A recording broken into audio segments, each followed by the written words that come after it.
Swastiastu. Perkenalkan, nama saya Ibtu Kurniawan. Saya di sini selaku moderator dalam presentasi kali ini. Di sini kami akan memaparkan materi yang berjudul Keragaman Indonesia yang diampu oleh Dr. IKD Ariprima Dewi PF SAG MPD. Sebelumnya, izinkan saya memperkenalkan teman kelompok saya yaitu Imade Jarka Widyasa.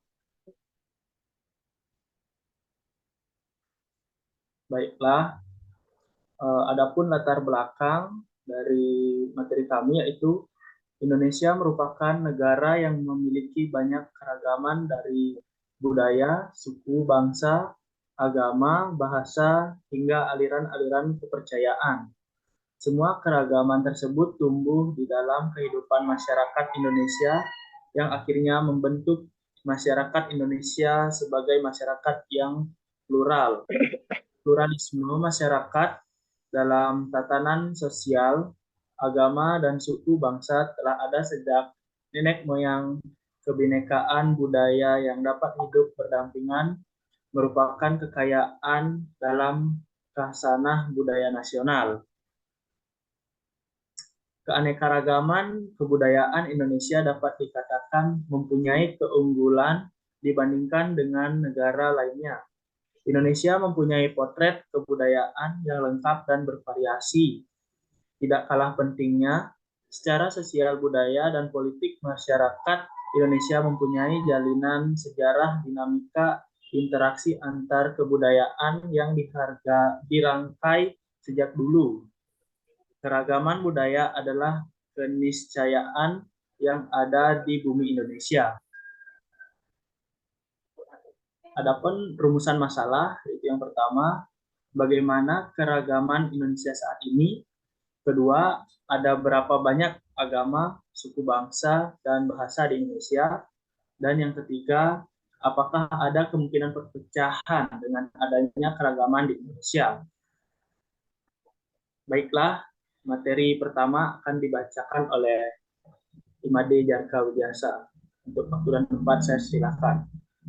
Baik, terima kasih atas waktu dan tempat yang diberikan kepada saya. Saya Imade Jarka Widyasa akan menjelaskan materi pertama, yaitu keragaman Indonesia saat ini. Indonesia memiliki warisan budaya yang kaya. Budaya kepulauan yang membentang dari Sabang hingga Merauke membuat Indonesia memiliki keragaman budaya dari berbagai suku bangsa. Berdasarkan sensus Badan Pusat Statistik pada tahun 2010, ada lebih dari 300 kelompok etnik atau 1.340 kelompok suku bangsa di Indonesia. Keanekaragaman ini mencetus semboyan Bhinneka Tunggal Ika yang berarti berbeda-beda tapi tetap satu.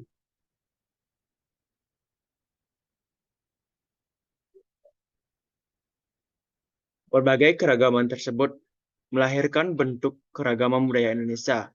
Keragaman budaya tersebut beraneka macam, seperti rumah adat. Rumah adat tradisional adalah sebuah bangunan atau konstruksi yang sengaja dibangun dan dibuat sama persis dari tiap generasi tanpa adanya modifikasi. Upacara adat. Upacara adat adalah salah satu bentuk adat istiadat atau kebiasaan masyarakat tradisional yang masih mempunyai nilai-nilai relevan bagi kehidupan dan kebutuhan masyarakat. Yang ketiga, pakaian adat tradisional. Pakaian adat tradisional merupakan salah satu identitas dari salah satu suku. Cara pertama kali yang digunakan dalam mengenali suatu suku adalah dengan melihat pakaian adatnya. Tarian adat tradisional. Tarian adat sering menjadi suatu rangkaian dalam seremoni upacara adat. Tarian adat tradisional lazimnya memiliki karakteristik yang memperlihatkan budaya dan kearifan daerah setempat. Selanjutnya, alat musik dan lagu tradisional. Indonesia mempunyai berbagai alat musik tradisional. Khas Indonesia telah dikenal hingga ranah internasional. senjata tradisional. Awalnya senjata tradisional digunakan untuk berburu, berladang hingga melindungi diri dari musuh. Seringkali berjalannya waktu, senjata tradisional menjadi jati diri serta simbol dari suatu suku serta aset kebudayaan sebuah daerah yang mengandung nilai serta norma budaya yang dianut masyarakat tersebut. Dan yang terakhir yaitu makanan khas. Nampaknya tidak elok apabila makanan di daerah tidak menjadi identitas daerah tersebut. Sebagai negara kepulauan dengan tanahnya yang subur serta dapat menumbuhkan berbagai jenis tanaman, menjadi Indonesia kaya akan hasil bumi yang beragam, sehingga munculnya sajian khas dari masing-masing daerah dengan manfaat hasil bumi yang ada. Dari sekian banyaknya keragaman di Indonesia, dari segi rumah, adat, tradisional, dan lain-lain, akan tetapi keragaman kebudayaan Indonesia sekarang ini agak menurun. Dari sosialisasi penduduk kini telah banyak yang melupakan apa itu keragaman kebudayaan Indonesia. Semakin majunya arus globalisasi, rasa cinta terhadap budaya semakin berkurang. Dan ini sangat berdampak tidak baik bagi masyarakat asli Indonesia. Terlalu banyak kehidupan asing yang masuk ke Indonesia. Masyarakat kini telah berkembang menjadi masyarakat modern. Namun, akhir-akhir ini Indonesia semakin gencar membudidayakan sebagian budaya Indonesia. Buktinya, masyarakat luar lebih mengenal budaya Indonesia dibandingkan masyarakat Indonesia. Materi yang kedua, agama, suku, bangsa, dan bahasa di Indonesia. Yang pertama, agama. Secara bahasa, agama berasal dari bahasa Sanskerta, yaitu dari A berarti tidak, dan agama berarti kacau. Jadi, agama berarti tidak kacau atau teratur. Demikian, agama adalah aturan yang mengatur manusia agar kehidupan menjadi teratur dan tidak kacau.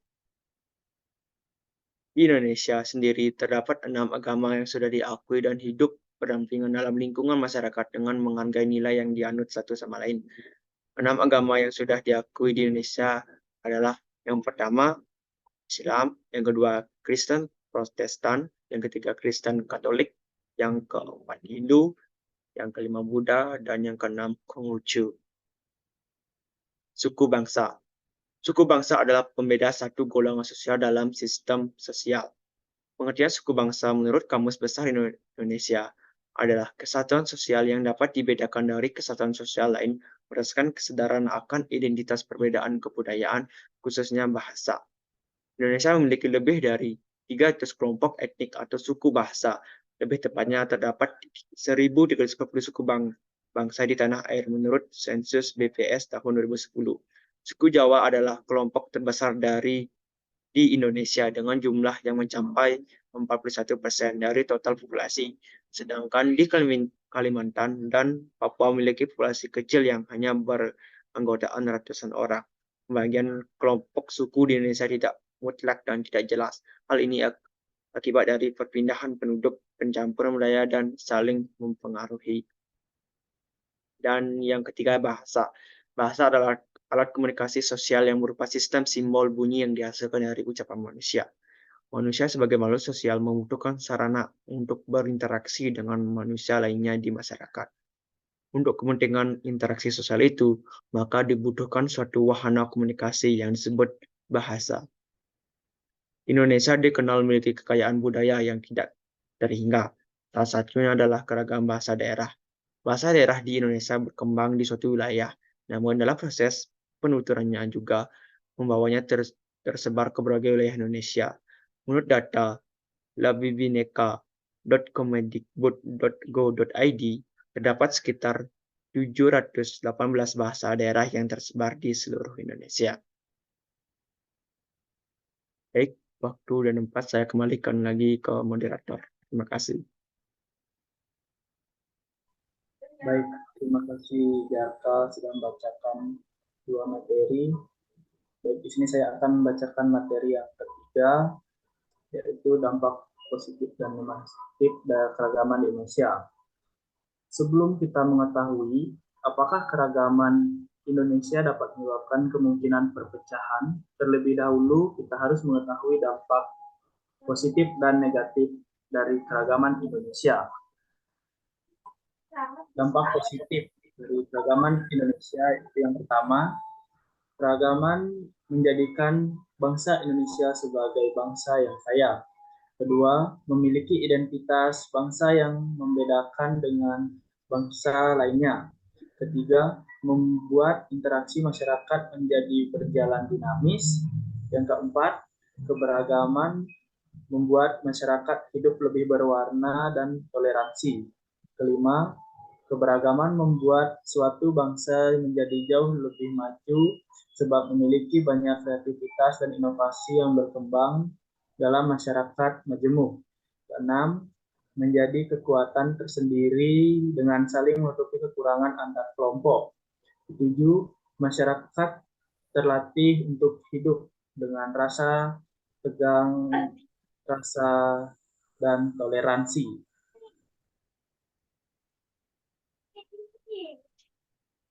Adapun dampak negatif yaitu muncul banyak persaingan karena merasa ingin menjadi paling unggul. Yang kedua, muncul sikap negatif seperti egoisme kelompok atau golongan, fanatisme, dan lain sebagainya. Yang ketiga, munculnya etnosentrisme atau pandangan yang berfokus pada kebudayaan sendiri dan disertai dengan pandangan meremehkan.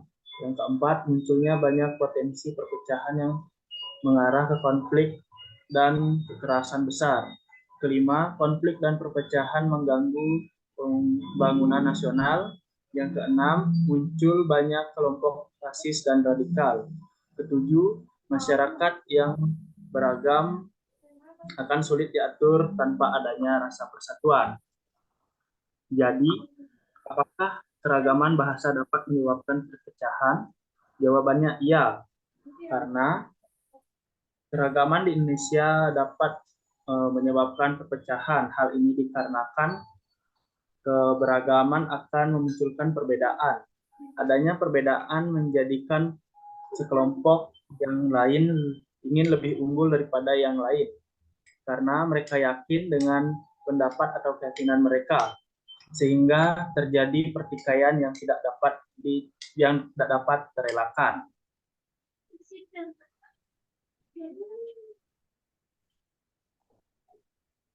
Di sini kami sudah menganalisis dari potensi keunggulan. Yang pertama itu dapat menjadi objek wisata.